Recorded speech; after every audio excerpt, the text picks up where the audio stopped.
Ma'am, বলো। তোমাদের ছোটবেলায় মহালয়া থেকে শুরু করে দুর্গাপুজো কেমন কাটতো? আমাদের মতন? না, আমার। টিভি টিভিতে মহালয়া দেখা। হ্যাঁ, টিভিতে তো মহালয়া দেখতামই অবশ্যই, কিন্তু আমাদের একটা মানে অন্যরকম আরও ব্যাপার ছিল। আমাদের হচ্ছে এখন যেমন পুজো পুজো সত্যি কথা বলবো মনেই হয় না, আমার অন্তত মনে হয় না। কেন? হয় না। আমাদের ছোটোবেলায় ব্যাপারটাই অন্যরকম ছিল। প্রথম তো মহালয়া হচ্ছে তোর আমাদের সে রেডিও ছিল, একটা ছোট এরকম রেডিও ছিল। হুম। আর একটা এরকম বড় একটা রেডিও ছিল, জানিস তো বাবাই। তো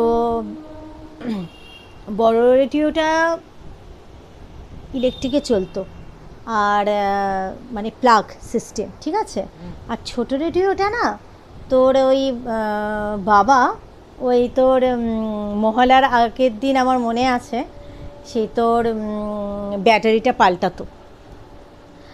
আর মা হচ্ছে রেডিওটা নিয়ে শুতো নিজের কাছে, আর 3টে থেকে হচ্ছে তোর ওই ইয়েটা চালিয়ে দিত, মহালয়াটা মা চালিয়ে দিত, সেট করে রেখে দিত। দুটো রেডিওতেই চালাতো? না না না, ওই ছোটো রেডিওটা, হ্যাঁ, নিয়ে শুতো, ওটাতে মা চালিয়ে দিত। হুম। আর ওই মহালয়াতে আমাদের হচ্ছে ঘুমটা ভাঙতো, বুঝলি তো। হুম। তো এত সুন্দর লাগতো, সত্যি তখন মনে হতো একটা পুজো পুজো পুজো পুজো ব্যাপার। এখন তো সত্যি কথা বলতে কি, কোথায় রেডিও ভিডিও চালাই না, কিছুই না। তুই যখন ছোট ছিলিস বা তারপরেও একটু বড় হবার পরেও হচ্ছে টিভিতে মহালয়ার ব্যাপারটা হতো, চালাতাম। এখন তো সেগুলোও চালাই না, দেখি না। আর আমাদের সময় তো তখন আর এইসব কেবেল লাইন বা এইসব এত কিছু তো ছিল না, কিন্তু তাও দূরদর্শনে হচ্ছে তোর ওই যে মানে রেডিওর যে ইয়েটা শেষ হতো মহালয়াটা, তারপরে পরেই হচ্ছে দূরদর্শনে যে মহালয়াটা দেখানো হতো তোর টিভিতে, সেটাও দেখতাম আর বা বসে, ব্যাপারটাই আলাদা ছিল। আর মহালয়া মানেই হচ্ছে সকালবেলা বাবা ওই সিঙাড়া জিলিপি এগুলো নিয়ে আসতো। আচ্ছা। হ্যাঁ। আর চতুর্থীতে আমাদের অবধি ক্লাস হতো, আমাদের পঞ্চমী হয়ে আমাদের ছুটি পড়তো, বেঙ্গলি মিডিয়াম, এখনও বোধহয় সেটাই হয় আর কি। আর তোর পুজো মানে আর একটা ব্যাপার আমাদের হতো কি, আমাদের হচ্ছে মানে পুজোর শুরুর আগে থেকেই আমার মা বাড়িতেই নিমকি, তিলের নাড়ু, তারপর তোর তিলেরই হচ্ছে গুড়ের আর চিনির পাক দেওয়া নাড়ু, মুড়ির মুড়ির মোয়া, তারপরে হচ্ছে তোর চিড়ের মোয়া, এগুলো সব তৈরি করতো ওই গুড়ের পাক দিয়ে। এত কিছু? হ্যাঁ, নিমকি, তারপরে ঘুগনি, সব কিছু তৈরি করতো মা, মানে নিজের হাতে এগুলো সব করতো। নিমকি এগুলো সব মা কী করতো, ওই ময়দাটা মাখতো, ময়দাটা মেখে ময়াম দিয়ে দিয়ে মা ময়দা মাখতো, আমার বাবা হয়েছে ছুরি দিয়ে এরকমভাবে তেরচা করে করে করে করে সব হচ্ছে কাটতো, এগুলো বসে বসে আমি সব দেখতাম। হুম। আর এই ঘুগনি, আমি যে এখন যে ঘুগনিটা করি, হ্যাঁ, মানে হ্যাঁ। তুই যে ঘুগনি খাস আর কি, সব মানে মা যেভাবে করতেন সেইভাবেই হচ্ছে আর কি আমি করে দেবো। হ্যাঁ, সেইভাবে হচ্ছে ঘুগনিটা আমি করি। তারপর যে নিমকিটা ওইভাবে হচ্ছে ঠিক মায়ের দেখে শেখা আর কি, ওই একভাবে এক প্রসেসে। আমাদের আর কি অষ্টমীতে অনেকে কি আমিষ খায় তো, কিন্তু আমার মা হচ্ছে অষ্টমী মানে আমাদের হচ্ছে সেই লুচি। এ বাবা কী ব্যাপার বলতে, এই সময়টা না এই কুকুরগুলো কীভাবে ডাকে রে, এই বিচ্ছিরিভাবে ডাকে এই সময়টা, কেন রে এইভাবে কুকুরগুলো ডাকে? আমি তো জানাবো হ্যাঁ, তোমাকে। আমার কেমন একটা লাগে রে, কেমন অদ্ভুতভাবে ডাকে। আর ডাকছিস ডাক, ভালো করে ডাক বাবা, ওদের সুর কেমন একটা লাগে। এই আরেক দিনে এই সময়টা আমি করছিলাম, দেখেছিস, এই কথা বলছিলাম, এইভাবে কুকুরগুলো কি বিচ্ছিরিভাবে ডাকছিল না, ওরা ভিডিওটা করতেছে। ওদের ডাকটা খুব বিচ্ছিরিভাবে, এইটা ঠিক নয়। আর তোর অষ্টমীতে কী বলতো, আমাদের লুচি, তারপর তোর সপ্তমীতে বললেন না তো? আমি বলছি ষষ্ঠীতেও আমাদের লুচি হতো, ছোলার ডাল হতো। ওটা তো হবে। আর উপোস তো হতোই, মা উপোস করতেন ষষ্ঠী, মা ষষ্ঠী মানে দুর্গা ষষ্ঠীতে। অষ্টমীতে অনেকে আমিষ খায় তো, আমার মা কিন্তু অষ্টমীতে হচ্ছে ওই ঘুগনি লুচি এইগুলো। হুম। আর নবমীতে আমাদের হচ্ছে আমিষ খেতাম, আবার দশমীতেও আমাদের আমিষের ব্যাপার থাকতো ঠিকই। আর দশমীতে আর একটা ব্যাপার আছে কি বলতো, আমাদের হচ্ছে প্রথমে মা দুর্গা বিসর্জন হওয়ার আগে, মানে আমরা যে চলে যাওয়ার আগে বরণ তো করতো মা, কিন্তু আমাদের মানে বিয়ের আগের কথা বলছি, আমরা যখন ছোট ছিলাম, মা না যাত্রা করাতো আমাদেরকে, জানিস তো।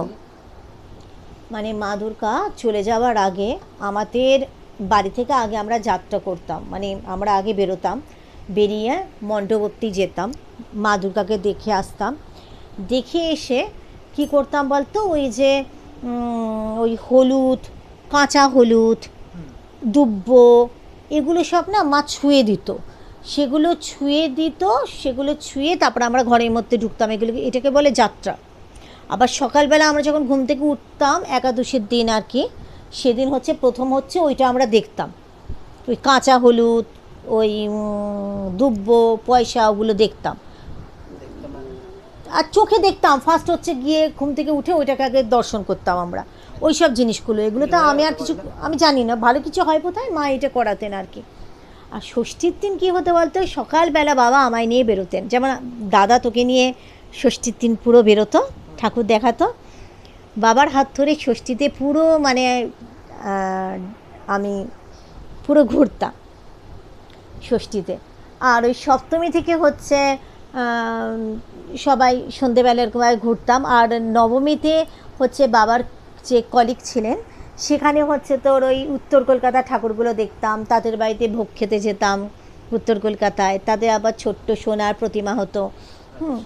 এই আর দশমীতে না মন্দির বাড়ি ঘাটে যেতাম, ওখানে বসতাম রাত্রিবেলা, আমরা অনেক রাত অবধি ঠাকুর বিসর্জন দেখতাম আমরা, জানিস তো। তারপর সেই মেজৌটুর বাড়িতে যেতাম আমরা, তারপরে আগে যেতাম, পরে আমরা বিসর্জন দেখতাম অনেক রাত অবধি।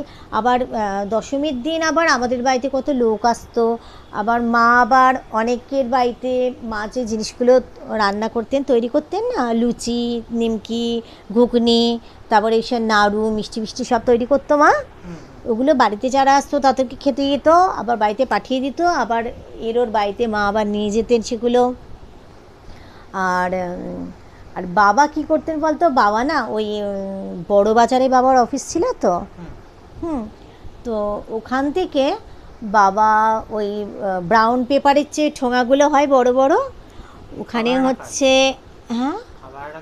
হ্যাঁ বড় বড় এরকম ঠোঙা, ওইগুলোতে বাবা লাড্ডু নিয়ে আসতো মতিচুরের, এরকম বড় বড়, হ্যাঁ ঠোঙাগুলোতে লাড্ডু নিয়ে আসতো। আর হচ্ছে তোর ওই কাজু বরফি নিয়ে আসতো বাবা। এগুলো সব হচ্ছে বাড়ির যে যারা অতিথি আসবেন তাদেরকে দেওয়ার জন্য, আমরাও খেতাম। এইগুলো সব বাবা নিয়ে আসতেন। খুব আনন্দ হতো আমাদের ওই সময়টা।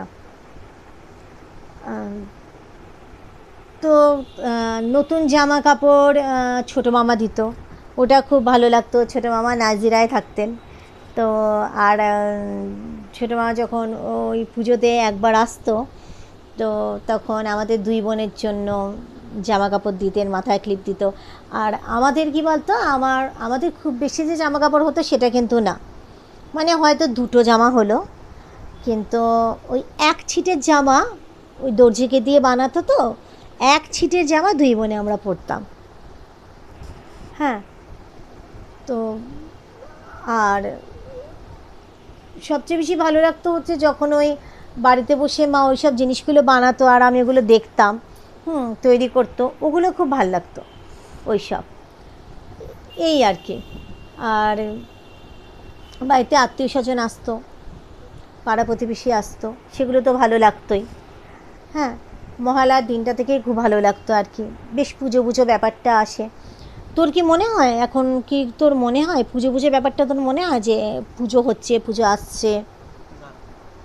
আমাদের সময় এই ব্যাপারটা খুব মনে হতো যে পুজো পুজো পুজো। আর স্কুলে কী হতো বলতো, পুজোয় যখন ছুটি পড়তো আমাদের, তখন হচ্ছে একটা শারদোৎসব হতো।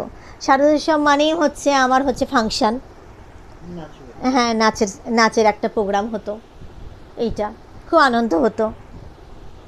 এই মানে সব মিলে বেশ একটা আনন্দের পরিবেশ তৈরি হতো। এখন কোথায় সেই জিনিসগুলো, তো এখন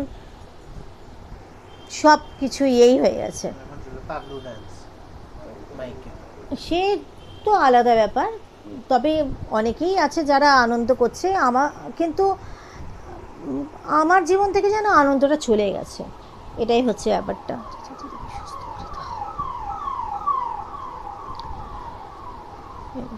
অনেক বছর রাখি, কেননা 2013 থেকে তো তুই সবই দেখতে পাচ্ছি। 2013 থেকে তো আমি আর পুজোতে বেরোতে পারি না, যেভাবে অসুস্থ হয়ে পড়েছিলাম আমি। এতগুলো বছর হয়ে গেল পুজোতে আমি বেরোতে পারি না। সেই সময় তো 2013 থেকে খুবই অসুস্থ হয়ে পড়েছিলাম।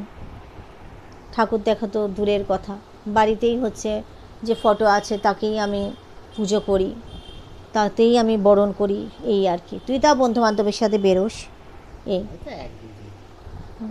তাও গত বছর তো তোর বাবা মাসির বাড়িতে পাঠিয়েছিল আমাকে, মাসি ডেকেছিল, মাসির কাছে গেছিলাম, মাসি অসুস্থ বলে, তাও তো ঠাকুর দেখার জন্য না, সেটাই।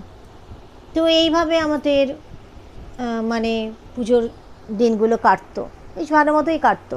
আর লক্ষ্মী পুজোতে আর কি, লক্ষ্মী পুজো যদিও তো আমাকে জিজ্ঞেস করিস নি, তাও বলছি ওটা পুজোর মধ্যেই পড়ে। আমার মা নিজে কি সুন্দর লক্ষ্মী পুজো করতেন, কোজাগরি লক্ষ্মী পুজো। সকাল থেকে পুরো উপোস করে থাকতেন, নিজের হাতে সব কিছু করতেন, কি সুন্দর আলপনা দিত আমার মা। আর ওটা একটা খুব সুন্দর লাগতো, নিজের হাতে সব কিছু। আমাদের তো কিছু করতে দিতেন না। গরতের লালপাড়ে একটা কি সুন্দর সিল্কের গরতের একটা শাড়ি মা পরতো, হ্যাঁ, নিজে সব কিছু নিজের হাতে করতো মা। আর ওই আলপনাটা এত সুন্দর আঁকতো, আমি ওরমভাবে আঁকতে পারি না। হ্যাঁ, তো সেটা তো তুই বড় হয়েও দেখেছিস যে তোর দিদি এখানে কি সুন্দর লক্ষ্মী পুজো করেন, যখন এই ফ্ল্যাটটাই ছিল। পুরো ঘর জুড়ে করে, হ্যাঁ, দরজার সামনেগুলো না। হ্যাঁ, খুব সুন্দরভাবে লক্ষ্মী পুজো আমার মা করতেন। আমি তো কোনো দিন এভাবে লক্ষ্মী পুজো, যখন লক্ষ্মীর ঘট বসিয়েছিলাম তখন একবার করেছিলাম, একবার না দুবার সে সময়, কিন্তু এইভাবে ওরমভাবে আমি পারিনি কোনো দিনও এই। আর কালী পুজোর সময়টায় তখন ওই যে বাজি টাজি কিনে আনতো বাবা প্রচুর পরিমাণে, ওই আমি আর দিদি দুজনেই ফাটাতে ভয় পেতাম। আমাদের ওই হচ্ছে ফুলঝুরি আর রংমশাল, প্রচণ্ড ভয় পেতাম। যত রকমের বাজি দেখতাম মাই ফাটাচ্ছে ছাদে উঠে, তখন আমরা ওই আগের বাড়িতে থাকতাম আর কি, ওই ছাদের মধ্যে। এই আর ভাইফোঁটাতে আমাদের মামারা আসতো, ছোটো মামা সেজো মামা আসতো, মা ফোঁটা দিতেন, এই আর কি। আমাদের তো নিজেদের কোনো সত্যি বলতে কাজিন আছে, কিন্তু নিজেদের একদম মায়ের পেটের ভাই বলে তো কেউ নেই, আমরা দুই বোন। এজন্য সেই রকমভাবে ভাইফোঁটা বলতে কাউকে কোনো দিনও সেভাবে দিতে পারিনি। এক আধবার মনে আছে কাকুর ছেলেকে দিয়েছিলাম, কিন্তু নিজের মায়ের পেটের ভাইদের যে আনন্দটা হয় সেইভাবে ঠিক ওই জিনিসটা কোনোদিনও সেই জিনিসটা আসেনি আমাদের, মানে সেভাবে হয়নি। তো বাড়িতেই পিসিরা আসতো বাবাকে দিতেন ফোঁটা, আর মামারা আসতো, মামাদের দিত ভাই ফোঁটা, এই যা ব্যাস। আর তুইও তো একটা মাত্রই, তোর যে বোন টোন সেই ব্যাপারও নেই, যে ভাইফোঁটার ব্যাপারটা তোরও নেই। হ্যাঁ, আর যে মাসিরও তো ছেলে, সেই আর কি। এই তাও তো তুই মানে বন্ধু বান্ধবের সাথে তো তাও তুই পুজোর সময়টা বেরোস, আনন্দ করিস, এই আর কি। আমাদের সময়টা আমরা বাবা মার সাথেই বেরোতাম, আমি বাবা মা দিদি। আর পরবর্তী সময় তো তুই তো যখন বন্ধু বান্ধবের সাথে যে সময়টা বেরোতিস না, বা ছোটো ছিলিস তখন বাবার সাথে বেরোতিস, কলকাতার ঠাকুর থেকে আরম্ভ করে সব কিছু তুই দেখতিস। আর আমার তো অসুস্থ যে সময় থেকে আমি তো বেরোনোর গল্পটাই আর নেই আমার, এই বাড়িতেই বসে থাকি আমি, এই হচ্ছে ব্যাপার। আর কি বলবো, এই প্রত্যেক বছরই পুজো আসে, পুজো চলে যায়। সত্যি কথা বলতে কি, আমার জীবনটা যেভাবে চলছে সেভাবেই চলছে, সেভাবেই চলে। এই একটাই লাগে যে পুজোর সময় এখানে মাইক বাজে, এই চারদিকে আলো দেয়, বাইরেটা যেমন অন্ধকার সেটা থাকে না, ভালো লাগে সেটা। আবার যখন বিসর্জন হয়ে যায়,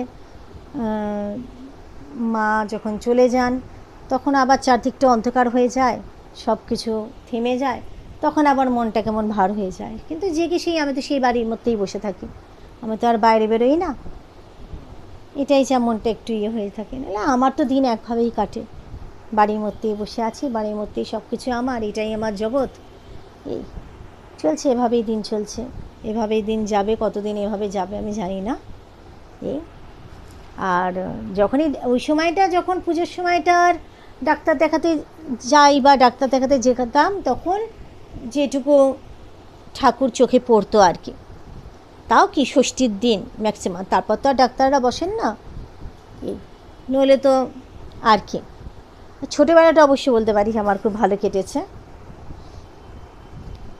এটাই। আর কি জিজ্ঞেস করবি বল? আর মহালয়া তো সত্যি কথা বলতে তুই তো কোনো দিনও রেডিওতে মহালয়া শুনিসও নি, টিভিতেই দেখেছিস তুই। রেডিও ব্যাপারটা আলাদা, তখন তো কী সুন্দরভাবে সে রেডিওতে এত সুন্দরভাবে শুনতাম, মানে এত সুন্দরভাবে, মানে রেডিওতে তখন শুনতাম না, মানে ঘুমটা ভেঙে যেত, মানে রেডিওটা নিয়ে তো মা শুতেন, আর সত্যি ঘুমও ভেঙে যেত। মানে সেই দিনগুলোই আলাদা, সেই দিনগুলো সব হারিয়ে গেছে জীবন থেকে। আর ওই সব অভিজ্ঞতাগুলো তোদের, মানে এখনকার দিনের জেনারেশনে বাচ্চাদের সেই অভিজ্ঞতাগুলো এখন নেই। আমাদের যে জিনিসগুলো আমরা মানে পেয়েছি, সেই জিনিসগুলো অনেক কিছু আবার তোরা পাসনি, এটাই। সেই অভিজ্ঞতাগুলো মানে অনেক অনেক অনেক অন্যরকম অভিজ্ঞতা সেগুলো, এই আর কি। ব্যাস এইটুকুই বলার ছিল। এখন সেই আর দিনও নেই, বাবাও চলে গেছেন, মাও ওভাবে পড়ে আছে, দিদিরাও ওরমভাবে পড়ে আছে, আর আমি এভাবেই আছি আর কি। সবই স্মৃতি, আর কিছু না। এটাই বলবো, সামনে পুজো, সবাই ভালো থাকুক, সুস্থ থাকুক,